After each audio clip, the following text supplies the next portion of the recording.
ان الحمد للہ والصلاۃ والسلام علی رسول اللہ اما بعد۔ محترم ناظرین اور معزز سامعین، محمد علی مرزا صاحب اپنی روٹین کے مطابق صحابہ کرام رضوان اللہ علیہم اجمعین اور محدثین کرام پر بہتان باندھتے چلے جا رہے ہیں۔ ان کی حالت یہ ہے کہ قرآن کریم کا ترجمہ وہ دعویٰ تو کرتے ہیں کہ مجھے اتنی عربی آتی ہے کہ قرآن کریم کا میں ترجمہ بالکل صحیح کر سکتا ہوں، اور ان کا دعویٰ ہے کہ جہاں سے مرضی قرآن کریم کا ترجمہ میرے سے سن لیں میں صحیح سناؤں گا۔ لیکن پہلے بھی ہم نے بتایا کہ قرآن کریم کا ترجمہ انہیں کوئی نہیں آتا، غلط ترجمہ کرتے ہیں۔ الحمدللہ آپ قرآن پاک کہیں سے بھی کھولیں، میں آپ کو ترجمہ کر کے بتا دوں گا۔ میں اس کی باریکیاں نہ بتا سکوں لیکن ترجمہ بالکل منوان کر کے آپ کو بتا دوں گا۔ عربی سے آپ نے پڑھی؟ جی عربی میں نے اسے پڑھی، میں نے بیسک عربی اتنی ضرور سیکھ لی کہ میں قرآن پاک کا ترجمہ کر سکوں۔ بالکل بنیادی قواعد بھی عربی زبان کے ان سے بھی وہ نابلد ہیں۔ ابھی جو 9 نمبر ان کی علمی و تحقیقی مجلس آئی تھی، اس میں بھی انہوں نے قرآن کریم کی آیت کا ترجمہ غلط کر دیا۔ یہ سورۃ الشعراء کی آیت تھی، وَالشُّعَرَاءُ يَتَّبِعُهُمُ الْغَاوُونَ، وَالشُّعَرَاءُ يَتَّبِعُهُمُ الْغَاوُونَ۔ اس کا ترجمہ وہ کرتے ہیں جی، اور جو شاعر ہیں یہ اکثر جو ہیں وہ غلط چیزوں کی ہی پیروی کرنے والے ہیں، گمراہی کی چیزوں کی پیروی کرنے والے ہیں، حد سے گزرنے والی چیزوں کی پیروی کرنے والے ہوتے ہیں۔ اور جو شاعر ہیں یہ اکثر جو ہے نا وہ غلط چیزوں کی ہی پیروی کرنے والے ہوتے ہیں، گمراہی کی چیزوں کی پیروی کرنے والے ہوتے ہیں، حد سے گزرنے والی چیزوں کی پیروی کرنے والے ہوتے ہیں۔ اللہ تبارک و تعالیٰ نے یہ نہیں فرمایا کہ شاعر جو ہیں وہ غلط چیزوں کی پیروی کرتے ہیں، بلکہ فرمایا کہ گمراہ لوگ شاعروں کی پیروی کرتے ہیں۔ والشعراء یہ مبتدا ہے، یتبعہم الغاوون، یتبعو آگے ہے ہم مفعول بہ، اور الغاوون یہ فاعل ہے یتبعو کا۔ پیروی کرتے ہیں گمراہ لوگ ہم ان شعراء کی، تو ترجمہ یہ ہونا تھا کہ شعراء کی پیروی گمراہ لوگ کرتے ہیں۔ تو انہوں نے ترجمہ کیا کیا؟ انہوں نے کیا کہ جو شاعر ہیں وہ غلط چیزوں کی پیروی کرتے ہیں۔ الغاوون اسم فاعل کا صیغہ تھا، اس کا معنی غلط چیز کر دیا، گمراہی کی چیزوں اس کا معنی کر دیا۔ تو ہم مرزا محمد علی انجینئر صاحب کو دعوت فکر دیتے ہیں ایک بار پھر کہ یہ آپ کا فیلڈ نہیں ہے۔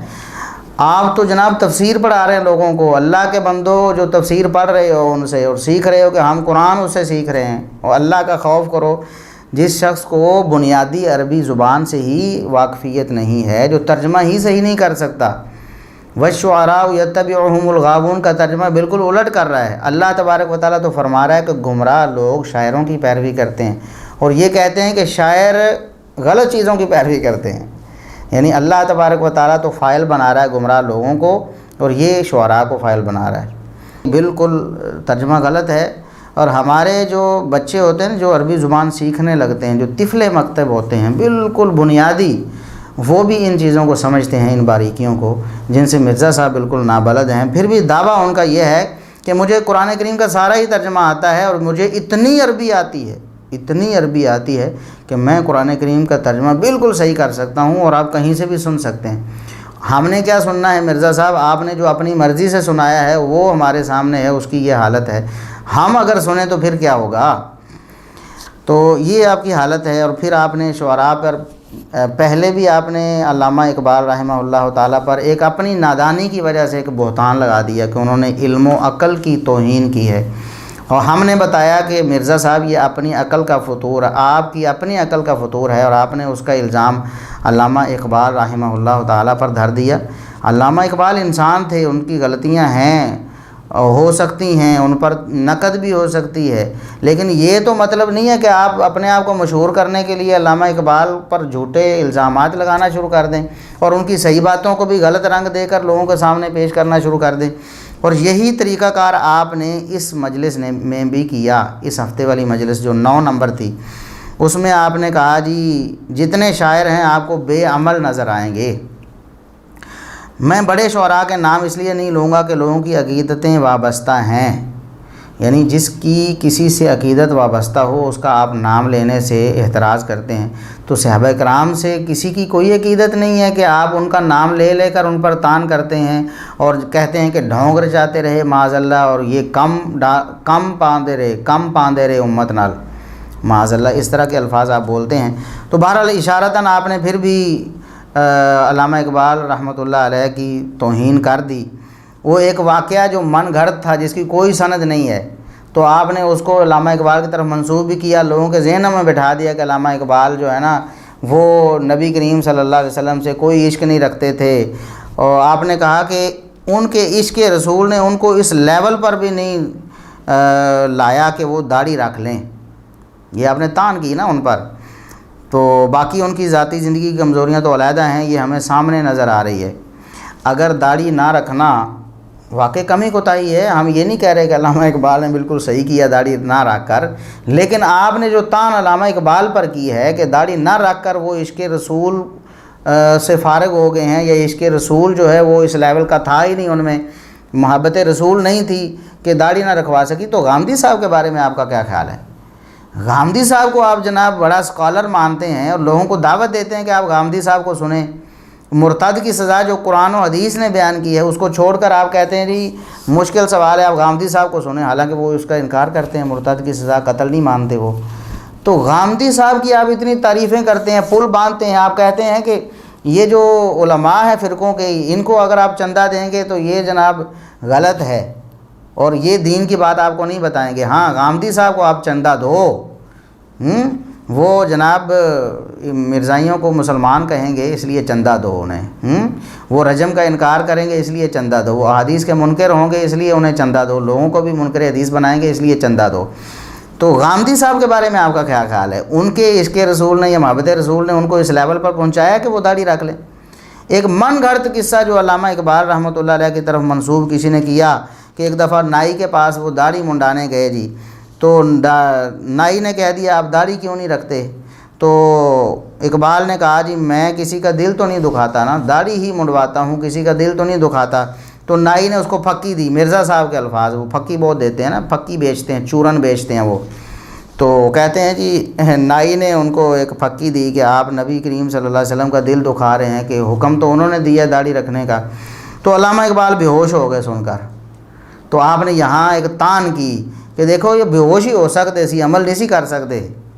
ایک دفعہ جا رہے ہوتے ہیں نائی کے پاس، جا کے شیپ بنوا رہے ہوتے ہیں، تو کوئی ان کو کہتا ہے کہ جی وہ آپ یہ شیپ کیوں کروا رہے ہیں؟ وہ کہتے ہیں میں کسی کا دل تو نہیں دکھا رہا۔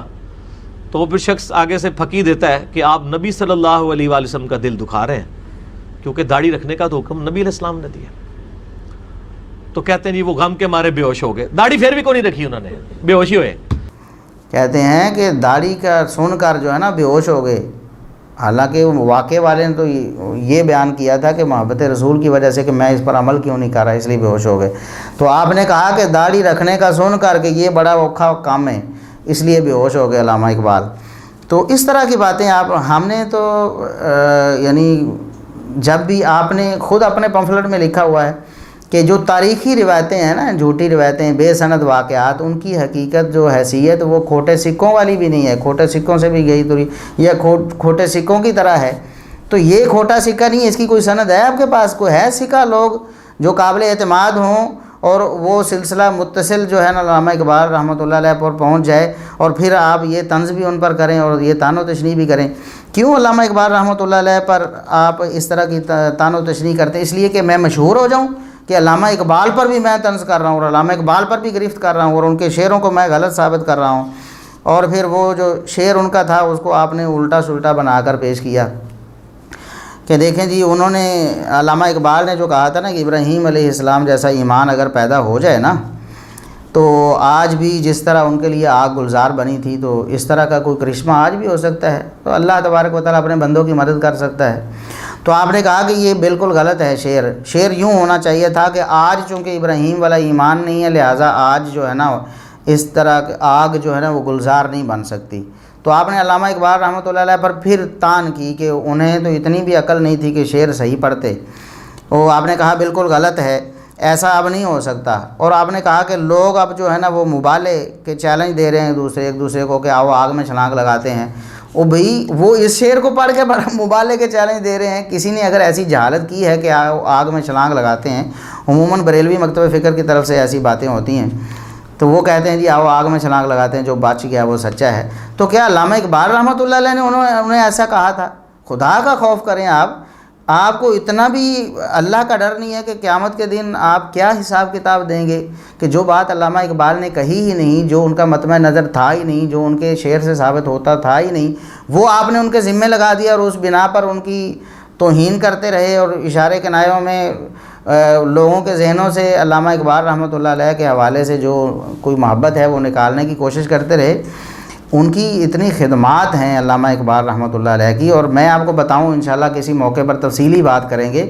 صوفیت کے حوالے سے عبادت الوجود وغیرہ کے جو عقائد تھے غلط، علامہ اقبال رحمۃ اللہ علیہ کے شعروں میں بعض میں موجود ہیں، ان سے انہوں نے اعلانیہ توبہ کی ہوئی ہے. انہوں نے کہا کہ میں تو اس کو اسلام سمجھتا رہا، حالانکہ یہ اسلام کے بالکل برعکس ایک نیا دین ہے تصوف، تو میں اس سے اعلان برات کرتا ہوں. وہ بھی ہم انشاءاللہ بحوالہ پیش کریں گے. تو علامہ اقبال رحمۃ اللہ علیہ ان جیسے عظیم انسانوں پر تو تان جو ہے نا، وہ حسن نثار جیسے وہ گندے دماغ کرتے ہیں جو لبرلز کرتے ہیں، وہ آپ ان کے پیچھے کب سے لگے ہوئے ہیں؟ وہ حسن نثار کی مطلب آپ تقلید کر رہے ہیں، اس کے پیچھے لگے اور علامہ اقبال پر تان و تشنیع شروع کی ہوئی ہے. حالت یہ ہے کہ اقبال کا شعر پورا صحیح طرح آپ کو نہیں پڑھنا آتا. یہ جو شعر تھا آپ نے پڑھا، ہو آج بھی ابراہیم سا ایماں پیدا تو آ کر سکتی ہے انداز گلستاں پیدا. یعنی آپ نے پڑھا ہو آج بھی ابراہیم سا ایماں پیدا، حالانکہ اصل شعر یہ ہے کہ آج بھی ہو جو براہیم سا ایماں پیدا. اقبال نے تو اس طرح شعر پڑھا، آپ کو صحیح شعر بھی نہیں آتا اور آپ اس پر جناب تان و تشنیع کر رہے ہیں کہ یہ شعر غلط ہے جی، یہ ایسے ہو گیا، وہ ایسے ہو گیا. تو اصل میں علامہ اقبال کیا کہنا چاہتے تھے، میں پہلے بھی پچھلی دفعہ بھی عرض کر چکا ہوں کہ جو لفظوں پہ آپ لگے ہوئے ہیں نا، اس طرح تو پھر آپ کی ساری باتیں بھی ریجیکٹ کی جا سکتی ہیں اور آپ پر بھی تان و تشنیع کی جا سکتی ہے، اور اس بنا پر پھر قرآن و حدیث پر بھی معاذ اللہ غلط کہا جا سکتا ہے کہ ٹیکنیکلی غلط ہے جی. اس وقت بھی آپ نے مجاز کو نہیں سمجھا. یہاں بھی اقبال یہ کہنا چاہتے ہیں کہ اگر ابراہیم سا ایمان، ابراہیم والا ایمان نہیں، ابراہیم سا یعنی ان سے ملتا جلتا اگر ایمان کسی کے اندر پیدا ہو جائے، یعنی ایمان میں پختگی اور مضبوطی آ جائے اور انسان اللہ تبارک و تعالیٰ کے لیے ہر چیز قربان کرنے کے لیے تیار ہو جائے، تو پھر جس طرح ابراہیم علیہ السلام کو آگ نقصان نہیں پہنچا سکی تھی، اسی طرح اب بھی اگر مسلمان اپنے ایمان کو مضبوط کر لیں تو کفار کی سازشیں جو ہیں نا وہ دم توڑ سکتی ہیں. اللہ کی مدد اب بھی آ سکتی ہے. یہ نہیں کہ اب تا قیامت اللہ کی مدد ہی ختم ہوگی، صرف ابراہیم علیہ السلام کے پاس ہی آنی تھی. آپ نے دیکھا نہیں کہ وہ کہتے ہیں کہ جی دیکھو جی اگر ایسا ہونا ہوتا تو صحابہ کرام کے ساتھ ہوتا، صحابہ کرام کو کوئی نقصان نہ ہوتا. بھئی ٹھیک ہے، اس کی تو یعنی گارنٹی نہیں ہے کہ ہر وقت ہی اللہ کی مدد آئے اور اسی طرح آئے جس طرح آپ سمجھ رہے ہیں کہ اس طرح آنی چاہیے تھی. نقصان بھی ہوئے ہیں، خود نبی کریم صلی اللہ علیہ وسلم کو بھی ہوئے ہیں اور صحابہ کرام کو بھی ہوئے ہیں، لیکن نصرت بھی تو اللہ کی آئی ہے نا. کیا بدر کے موقع پر 313 ہزاروں سے لڑے تو اس وقت اللہ کی مدد نہیں آئی؟ کیا یہ ابراہیم علیہ السلام کا جو واقعہ اشارہ کر رہے ہیں اقبال کہ اگر ایمان پختہ ہو جائے تو اللہ اب بھی مدد کر سکتا ہے، تو کیا ہوئی کہ نہیں ہوئی؟ غزوہ موتا کے موقع پر دیکھیں کہ 3000 صحابہ کرام ہیں اور ادھر لاکھوں کے لشکر ہیں، 2 لاکھ کی تعداد لکھی گئی، تو اتنے لوگوں سے ٹکرا گئے اور پھر بھی اللہ تبارک و تعالیٰ نے ان کی مدد کی ہے. تو یہ کیا آپ کو سوچنے پر مجبور نہیں کرتی یہ چیزیں کہ اب بھی اللہ تبارک و تعالیٰ تا قیامت مسلمانوں کو ان کے ایمان کے مطابق جزا دیتا رہے گا اور دنیا میں بھی ان کی مدد کرے گا؟ اور ایسے بہت سارے واقعات آج کے دور میں بھی ہمیں نظر آتے ہیں. بہت سے مواقع پر اللہ تبارک و تعالیٰ موحدین کی مدد کرتا ہے، سنت رسول کے جو پاسبان ہیں اللہ تبارک و تعالیٰ ان کی مدد کرتا ہے. بات لمبی ہو جائے گی، تو کہنا میں یہ چاہتا ہوں کہ آپ علامہ اقبال رحمۃ اللہ علیہ، اور پھر علامہ اقبال تک بات نہیں رہی، آپ نے شاعروں کی توہین کرتے ہوئے آپ نے صحابہ کرام کی بھی توہین کی.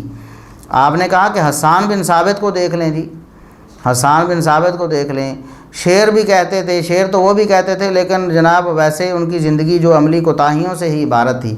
آپ نے کہا کہ ان کی کمزوریاں دیکھیں تو آپ جہاد کے معاملے میں بہت کمزوریاں نظر آئیں گی، کیونکہ وہ شاعر تھے اور شاعر بندہ لڑائی جھگڑا کر ہی نہیں سکتا. اندازہ کریں، آپ نے کہا کہ جو شاعر ہو وہ جہاد فی سبیل اللہ نہیں کر سکتا، کافروں سے لڑ نہیں سکتا. وہ شاعر تھے، شاعر بندہ لڑائی جھگڑا تو کر ہی نہیں سکتا. شعروں سے وہ جواب ضرور دیتے تھے لیکن جہاد کے معاملے میں وہ آگے نہیں ہوتے تھے. حالانکہ آپ کو اگر ہوش ہو، آپ کا کوئی مطالعہ ہو، تو حسان بن ثابت رضی اللہ تعالیٰ عنہ کے بارے میں مورخین نے لکھا ہے کہ ان کو کوئی اس طرح کی بیماری تھی، ان کے جسم میں ایسی کوئی لاغری تھی جس وجہ سے وہ اس طرح جہاد کے میدان میں آگے نہیں رہ سکے۔ اس کا یہ مطلب نہیں ہے کہ وہ شاعر ہونے کی وجہ سے بزدل تھے معاذ اللہ، اور اس لیے جہاد میں شریک نہیں ہوتے تھے، اور اس چیز کی انہوں نے نفی کی ہے۔ کچھ ایسی روایات تھیں جو آپ کے دماغ میں بیٹھی ہوئی ہیں، غلط باتیں۔ علامہ ابن عبد البر رحمۃ اللہ علیہ نے الاستیعاب میں یہ بات لکھی ہے کہ میں انہیں یہاں نقل بھی نہیں کر رہا، وہ اس قابل بھی نہیں ہیں وہ روایات جو سیدنا حسان بن ثابت رضی اللہ تعالیٰ عنہ کے حوالے سے ہیں کہ وہ شاعر ہونے کی وجہ سے ان میں بزدلی تھی یا اس طرح کی باتیں، تو کہتے ہیں کہ وہ تو اتنی منکر، ان کی اتنی نکارت ہے کہ میں یہاں ان کو بیان بھی نہیں کر رہا۔ یہ تو ائمہ دین ہمیں بتا کر گئے ہیں، اور آپ آج بھی تان کر رہے ہیں سیدنا حسان بن ثابت پر کہ وہ شاعر تھے۔ شاعر جو ہے نا، وہ اس میں ہمت ہی کوئی نہیں ہوتی، وہ لڑائی نہیں کر سکتا، وہ کافروں سے جہاد نہیں کر سکتا۔ میں آپ کو ایک دو مثالیں یہاں پیش کرتا ہوں صحیح بخاری سے۔ عبداللہ بن رواحہ رضی اللہ تعالیٰ عنہ، عبداللہ بن رواحہ یہ شعرائے اسلام ہیں، صحابہ کرام جو شعراء صحابہ ہیں نا، جو اہل علم نے اکٹھے کیے ہیں، وہ جو زیادہ سے زیادہ کوئی 10 ٹاپ آف دی لسٹ انہوں نے شمار کیے ہیں صحابہ کرام جو شعراء تھے، ان میں سے چوتھے 5ویں نمبر پر عبداللہ بن رواحہ رضی اللہ تعالیٰ عنہ کا نام آتا ہے۔ حسان بن ثابت کے بعد ایک دو اور شعراء ہیں، اس کے بعد جو ہے نا وہ عبداللہ بن رواحہ رضی اللہ تعالیٰ عنہ ہیں۔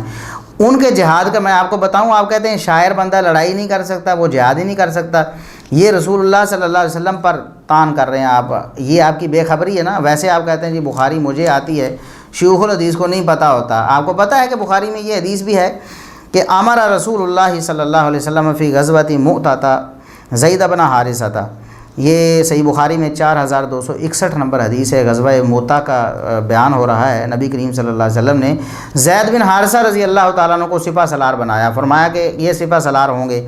پھر فرمایا ان قتل زید فجعفر، اگر زید بن حارثہ شہید کر دیے جائیں تو پھر جعفر بن ابی طالب رضی اللہ تعالیٰ عنہ یہ مسلمانوں کے سپہ سالار بنیں گے۔ وَإِن قُتِلَ جعفر فعبداللہ بن رواحہ، اگر جعفر بن ابی طالب بھی شہید کر دیے جائیں تو پھر سپہ سالار کون ہوگا؟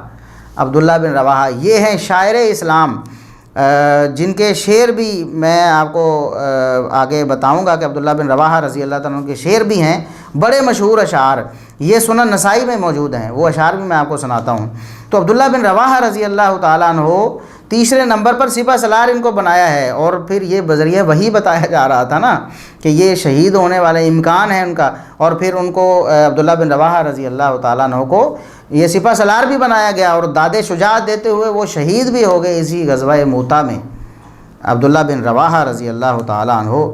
تو یہ ان کا واقعہ ہے عبداللہ بن رواحہ رضی اللہ تعالیٰ عنہ کا۔ سنن نسائی میں اگر آپ دیکھیں 2873 نمبر حدیث ہے کہ جب نبی کریم صلی اللہ علیہ وسلم عمرۃ القضاء کے لیے گئے تو عبداللہ بن رواحہ رضی اللہ تعالیٰ عنہ ان کے آگے چل رہے تھے، اور یہ شعر پڑھ رہے تھے کہ خلو بنی الکفار عن سبیلی الیوم نضربکم علی تنزیلی ضربا یذیل الہام عن مقیلی ویذہل الخلیل عن خلیلی۔ بڑے سخت اشعار تھے، ان پر ضربیں لگا رہے تھے۔ تو عمر رضی اللہ تعالیٰ عنہ نے کہا کہ یا ابن رواحہ، وہ عبداللہ بن رواحہ، نبی کریم صلی اللہ علیہ وسلم کے آگے آپ اور حرم میں آپ اس طرح کے شعر پڑھ رہے ہیں، بڑے سخت اشعار ہیں لڑائی جھگڑے والے، تو حرم میں تو لڑائی جھگڑا منع ہوتا ہے۔ تو نبی کریم صلی اللہ علیہ وسلم نے فرمایا کہ خل عنہ، چھوڑ دو عمر، عبداللہ بن رواحہ کو شعر کہنے دو، فلا ہوا اسرع فیہم من نضح النبل، یہ شعر جو ہے نا، یہ تیروں، یہ جو نیزوں کے جو بھالے ہیں نا، ان سے بھی زیادہ سخت ان کو لگیں گے کفار کو، انہیں شعر کہنے دو۔ تو یہ عبداللہ بن رواحہ رضی اللہ تعالیٰ عنہ شاعر اسلام ہیں، صحابہ میں بڑے ٹاپ آف دی لسٹ جو شعراء ہیں ان میں سے ہیں، اور یہ مجاہد فی سبیل اللہ ہیں۔ تو آپ اپنا نظریہ درست کریں، امید ہے، بلکہ پہلے جو آپ کا رویہ ہے اس حوالے سے تو امید نہیں ہے، لیکن پھر بھی ہم نا امید نہیں ہیں۔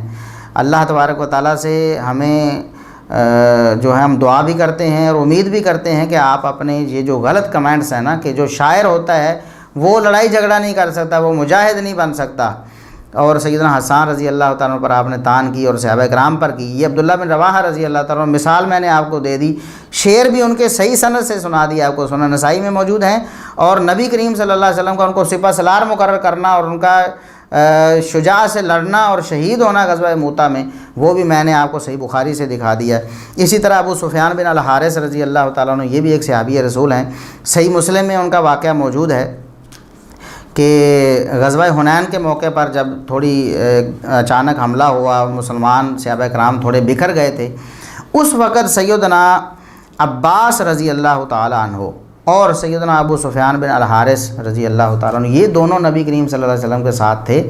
یعنی کمال بہادری کی علامت ہے کہ جب صحابہ تھوڑے تتر بتر ہوئے اچانک پریشانی میں، تو یہ دونوں اس وقت بھی نبی کریم صلی اللہ علیہ وسلم کے ساتھ ہیں، آپ صلی اللہ علیہ وسلم کو کوئی نقصان نہ پہنچ جائے، یہ شجاعت اور بہادری کی علامت ہے نا۔ اور نبی کریم صلی اللہ علیہ وسلم کا ساتھ انہوں نے اس بڑے گھبراہٹ والے موقع پر بھی دیا۔ یہ بھی شاعر اسلام ہیں جو ٹاپ آف دی لسٹ 10 شعراء ہیں نا، ان میں ان کا بھی نام ہے ابو سفیان بن الحارث کا۔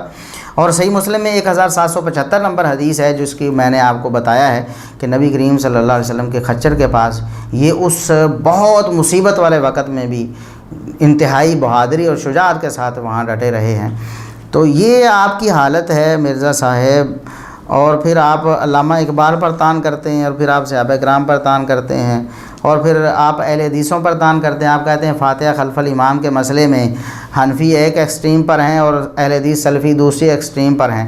تو یہاں آپ نے صحابی رسول سیدنا ابو ہریرہ رضی اللہ تعالیٰ عنہ، جن کا نام آپ نے بھی لیا اپنے لیکچر میں، ان کو بھی ایکسٹریمسٹ آپ نے قرار دیا، نعوذ باللہ۔ وہ بھی متشدد اور انتہا پسند آپ کے نزدیک بن گئے، اور امام بخاری رحمۃ اللہ علیہ بھی آپ کے بقول متشدد اور انتہا پسند بن گئے۔ یہ بہتان جو آپ نے ان پر لگائے کہ امام بخاری رحمۃ اللہ علیہ نے یہ فرمایا، حالانکہ انہوں نے یہ نہیں فرمایا، اور سیدنا ابو ہریرہ رضی اللہ تعالیٰ عنہ کا یہ موقف تھا، حالانکہ ان کا یہ موقف نہیں تھا۔ یہ آپ کا صریح بہتان تھا فاتحہ خلف الامام کے مسئلے میں۔ انشاءاللہ ہم کل یا پرسوں دوبارہ حاضر ہوں گے، اور اسی طرح ہم لائیو بھی چلیں گے اور ریکارڈنگ بھی کریں گے، لوگوں تک یہ بات پہنچائیں گے مرزا صاحب کہ آپ کی کیا سچویشن ہے علمی حوالے سے، اور آپ کا فکری لیول کیا ہے، ذہنی لیول آپ کا کیا ہے۔ اور پھر آپ باتیں کرتے ہیں صحابہ کرام کے خلاف اور ائمہ دین کے خلاف، اور پھر اہل حدیث کے خلاف جو قرآن و سنت کو ماننے والے ہیں، اور علی وجہ البصیرت ان کا مسلک جو ہے اور ان کا جو منہج ہے وہ قرآن و سنت والا ہے۔ اتنی باتیں آپ کی ہوتی ہیں کہ اب 2-2.5 گھنٹے 1.5 گھنٹے کا آپ لیکچر دیں گے، اس میں ہر 1-2 منٹ بعد آپ کوئی ایسی جہالت ماریں گے، ایسی آپ بے بنیاد بات کریں گے، ایسی کوئی بے سند بات کریں گے، ایسی کوئی اہل سنت کے منہج سے ہٹی ہوئی بات کریں گے، کبھی صحابہ کرام پر تان ہوگی، کبھی ائمہ دین کی گستاخی اور توہین کا عنصر اس میں شامل ہوگا، صرف اس لیے کہ آپ اپنے آپ کو منفرد رکھنا چاہتے ہیں لوگوں کے سامنے۔ دیکھو جی، میں تو صحابہ کی غلطیاں نکالتا ہوں، میں تو ائمہ دین کی غلطیاں نکالتا ہوں، میں تو جناب اہل حدیثوں کے لتے لیتا ہوں، میں تو جناب فلاں فلاں کرتا ہوں۔ تو یہ بھی انشاءاللہ آپ کو دکھائیں گے۔ اگر آپ کی ایک ایک بات پہ گرفت شروع کر دی جائے مرزا صاحب، تو آپ کی 1 گھنٹے کے لیکچر کے مقابلے میں کم از کم 10 گھنٹے کا لیکچر ہوگا ہمارا، کم از کم یہ بات کر رہا ہوں، اگر ہم بہت ہی کلوز کر کے چلیں اپنے معاملات کو۔ تو یہ سلسلہ ہے آپ کا۔ تو اللہ تبارک و تعالیٰ آپ کو ہدایت نصیب فرمائے۔ آپ نے کہا کہ یہ لوگ قرآن کریم کے منکر ہیں، آپ نے اہل حدیثوں کو کہا، اور کہا کہ یہ بے حیا ہیں، ان کو کوئی حیا شرم نہیں ہے، یہ قرآن کریم کے منکر ہیں۔ ہم آپ کو بتائیں گے کہ حیا شرم مرزا صاحب کسے نہیں ہے۔ ہم اللہ کے فضل و کرم سے قرآن و سنت پر کاربند ہیں، اور ہمیشہ سے ہیں، اور ہمیشہ قیامت تک جب تک یہ دنیا کا نظام ہے ہم قرآن و سنت پر ہی کاربند رہیں گے۔ کبھی نہیں ہو سکتا، وہ تو طائفہ منصورہ ہے، جو ایک جماعت ہے جو ہمیشہ حق پر قائم رہنی ہے، وہ اہل حدیث ہی تو ہیں۔ آپ بھی تو کہتے ہیں کہ سب سے زیادہ حق کے قریب اہل حدیث ہیں، تو اب طائفہ تو ایک ہی ہوگا نا، وہ طائفہ اہل حدیث ہی تو ہے۔ آپ تو طائفہ ہیں نہیں، نہ کسی طائفہ کے آپ مدعی ہیں، خود آپ کہتے ہیں میرا کوئی فرقہ نہیں، میری کوئی جماعت نہیں، تو آپ تو وہ طائفہ ہیں نہیں یقیناً۔ اور سب سے زیادہ حق کے قریب آپ کو جو لگتے ہیں وہ اہل حدیث ہیں، اور وہ ہیں تو 100% حق پر۔ آپ کو لگتے ہیں کہ باقیوں کے مقابلے میں وہ زیادہ ہیں، لیکن کچھ کمی کوتاہی، وہ آپ کے اس دماغ کا خلل ہے اور فطور ہے، حقیقت میں ایسے نہیں ہے۔ تو انشاءاللہ ہم اگلے لیکچر میں بتائیں گے کہ قرآن کریم کی آیات کا منکر کون ہے، اور شرم و حیا کسے نہیں ہے۔ جھوٹے بہتان امام بخاری رحمۃ اللہ علیہ پر اور سیدنا ابو ہریرہ رضی اللہ تعالیٰ عنہ پر اور دیگر صحابہ پر اور اہل حدیث پر کون لگاتا ہے، یہ انشاءاللہ ہم بعد میں بات کریں گے۔ آج اسی پر اکتفا کرتے ہیں۔ اللہ تبارک و تعالی ہمیں ہمیشہ قرآن و سنت کو سمجھ کر اسی پر عمل کرنے کی توفیق عطا فرمائے۔ وآخر دعوانا الحمد للہ رب العالمین۔